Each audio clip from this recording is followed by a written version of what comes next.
প্রিয় বন্ধুরা, এটা কি কেউ বলতে পারবেন? এটা খেতে অনেক টেস্ট, জিভে জল আসবেই, আসতে বাধ্য। দেখি কে কে বলতে পারেন। যদি বলতে পারেন, সবার বাসায় এক বক্স করে পৌঁছে দেওয়া হবে, ফ্রি হোম ডেলিভারি। বিসমিল্লাহ। খুব টেস্ট।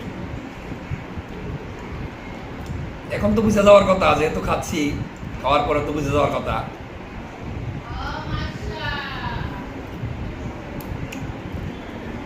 শব্দ করা যাবে না, শব্দ করলে তো বুঝে যাবেন গা। এই যে দেখুন, এই যে কি চমৎকার জিনিস, হেভি টেস্ট। দেখি কে কে বলতে পারেন এটা কি জিনিস খাইলাম। বলতে পারলে অবশ্যই ফ্রি হোম ডেলিভারি, এক বক্স করে। সবাই সুস্থ থাকুন, ভালো থাকুন, আল্লাহ হাফেজ।